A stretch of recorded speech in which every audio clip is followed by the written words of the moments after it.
Hello and what is going on today, guys? Tomcat here and welcome back to Forza Horizon 4 for another test drive slash test drift. Now this is gonna be a blast. This is the Holden HSV Maloo Formula Drift car. I almost said truck, but it's not a truck at all. It's a ute. It's weird, and we don't have them in the United States, but bear with me.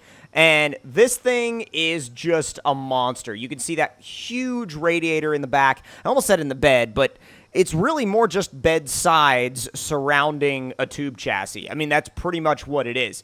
But you can see all the, all the up-close details of the brakes. Everything looks great. But you know what I want to do? I want to take it out and drive it because this thing is an absolute blast to drive. And it couldn't be any more different than the Viper, genuinely. And you notice that immediately when you get into the car and you get going and you start to throw it around sideways a little bit and you really realize that the weight distribution, especially after you jump from the Viper into this, you realize how different the weight distribution is. Because the weight distribution in this versus how it is in the Viper is genuinely, like, mind-blowingly different. You feel the fact that all the weight is out front when you drift this thing. You really, woo! Oh my god. But yeah, no, you genuinely feel the fact that the weight is all over the front wheels.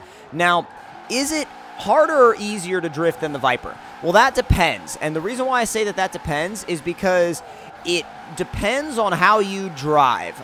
If you are... And also, by the way, that Viper that runs a 4-speed, this thing runs a 6-speed. So if you like having more options of gear choice, this thing is definitely... It's got a little bit of a one-up on the Viper. But, interestingly enough, again, it all depends on how you like to drive. This thing, I think, caters a bit more to a... But the weird thing is they both cater to an aggressive driving style, but this caters a little bit more to somebody that wants to just throw the car in no matter what. Like, you just want to keep the throttle planted and just throw the car around. The Viper does require a little bit more precision to drive, which the reason why I say it requires a little more precision to drive is because the Viper itself is just a massive sledgehammer, but it actually has some precision to it. This is more just a sledgehammer without the precision. And when I say without the precision, it doesn't mean that it's sloppy. It's actually very controlled. You just have to control it in a different way. Again, because there's no weight over the rear end, it's very light back there. So you kind of get this weird swinging effect going on with that big, heavy, supercharged V8 up front. But it's not, like I said, it's not in a bad way. It's just more one of those things that you have to think about, especially if you're... Whoop, we got another barn find rumor. But yeah, it's definitely something that you have to think about in comparison to say, for example, drifting the Viper. You can definitely push this thing hard, though. Like, when you're really pushing it, it's an easy thing to drive hard. And I think there's also another thing to think about with this is that the Viper, you have kind of options on how to drive it. This, you only have one option, and that's drive it hard. That's literally it. You have to drive it like you're just a massive, like, hoon machine. And honestly, I mean, like, that makes sense because of, like, what it is. But at the end of the day, you have to drive this thing hard. Otherwise, it will not give you the result that you're looking for. The Viper, you can kind of, like, you can drive it gingerly or hard, and it will give you kind of like either result. This will just only give you one result, and that's driving hard. That's literally it. 100% it. Let's check out and see where that barn find rumor is. Please do not close my combo. Okay, I see where you are, but do not close my combo. Okay, thank you. I was like, if you bank my combo for looking at that barn find rumor, I am going to be genuinely upset. All right, we're going to go ahead and turn it around. Hit up a burnout going the other way. And, oh boy. I will say I like having more than 4 gears. I know that that's a, I don't know, that's a preference thing, but I genuinely like having more ratios available to me. I feel like it gives me a greater range of really what I can do and what I can use. And I think that that's a good thing because then you can really just pick what you want to use, like as far as, you know, gearing rather than kind of being at the mercy of only having 4 gears. But with that being said, the 4 gears in the Viper, I mean, that car just has so much torque that it has so much torque and the gears are so long that you can make just as good of use of those 4 gears as probably as this thing can make of its 6. So it all comes down to what you like and prefer.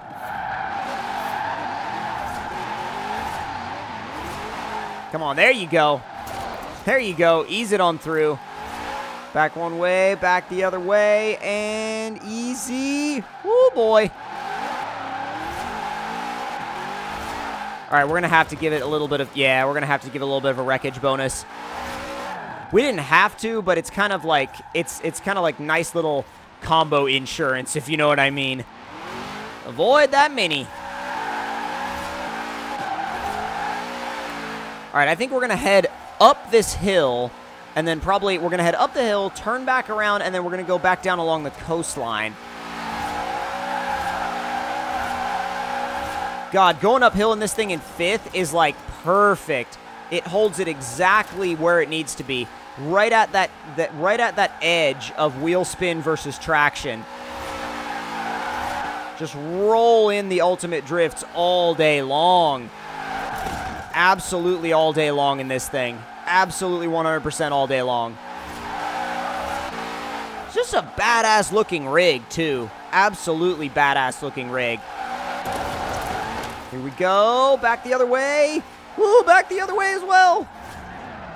All right, we're closing in on the festival. We're going to have to turn it around. Get a little burnout going back the other way.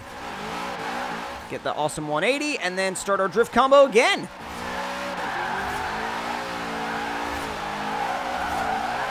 God, you just, it is literally a lay on the throttle all the time car. I haven't lifted yet. Well, I lifted there, but, like, I was on it over and over and over, and, well, not really even over and over. I was just constantly on it. Those ultimate drifts become even easier going down the hill, trust me.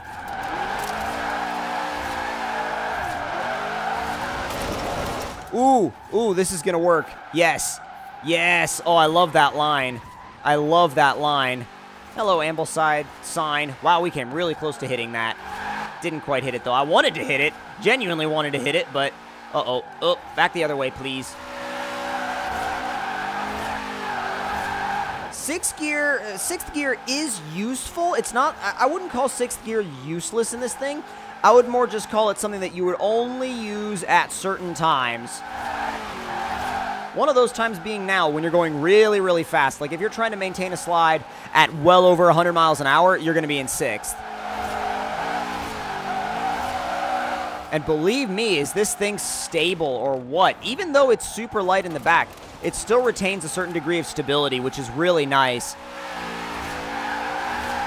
There's that ultimate drift, and then we're just rolling in more and more and more combos. It is an absolute combo machine.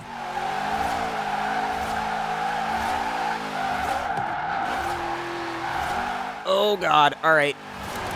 Get around that Jetta. Oh, that was insane angle. Avoid that tractor, please. Those things are combo enders right there. And that's exactly what they were designed to be, too. They were designed to be pure combo enders. There it goes. This other lane's clear. Oh, I was a little sketchy about shifting into 6th there. Oh, God. All right, wreckage, please. Please. Okay.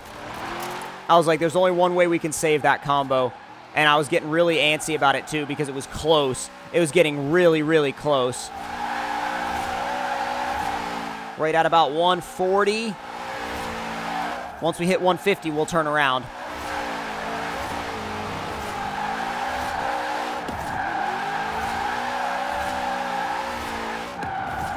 Not too bad. There's 146, 147. Give me 148. Not quite 150, but almost 150. I'll go ahead and turn around. I'm getting quite good at those 180 combos.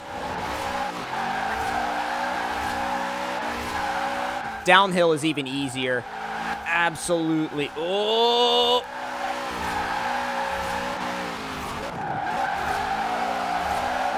And all the while just trying to make sure we avoid any possible, like, potential hazards. Wow, that was a straighten up. That was bad. For high horsepower drift cars, though, like, this is the route to take, 100%. Like, if you want a good test route that is fun, You can't beat this coastline route. It's not even coastline, really. It's just like, it's just more inland. Kind of runs along the lake. It's very pretty. Had to take a little bit of a, yeah, had to take a wreckage bonus. Partially because I was mid-drift and I didn't want to sacrifice my angle. Woo! Oh my God. Wow, I freaked out about that. I freaked out, like, inside. Some of you guys watching right now, like, probably were able to feel what I just felt, because I was, like, an inch more to the right, and I would have lost that combo. And it's just, like, it's just when you feel that, and you know that, you're like, wow, that was too close. Another combo ender right there. Gotta watch out for those things. They take pleasure in ending combos. They really, like, you just imagine that, like, the tractor driver inside is just, like, scoffing at you after he hits you because he knows there's nothing you can do about the fact that he just ended your combo. Throw it in hard.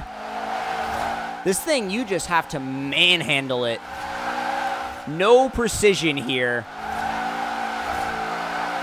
I mean, precision instrument, yes. Precision driving, yes, but precision driving with a hint of lunacy is what this is. Closing in on that 200,000 mark. I love this route that we take. It's like the best drift test route you can take. I love it.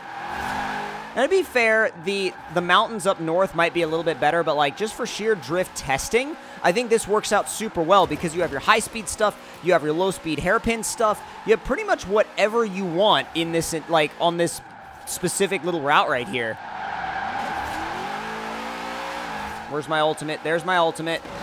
Track it out to the fence. And, oh, ease it. Wow, ride out that torque band. Okay. Hi, combo ender. Easy. Once it gets over like 200K times 5, we can probably go ahead and end it wherever we want. But it's like getting to that million mark that I really want to make sure I do on each of these cars.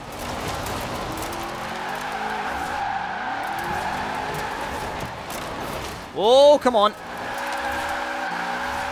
Be easy. I think I'm going to go ahead and end it right here. We'll end it with a nice burnout. 1,079,250. Not bad. Not bad. But if you guys enjoyed this video in Forza Horizon 4, don't forget to leave me a like. Tell me in the comment section down below what you guys thought of it. And if you're new to the channel, don't forget to subscribe for more. I'll see y'all in the next one. Talk to you guys later.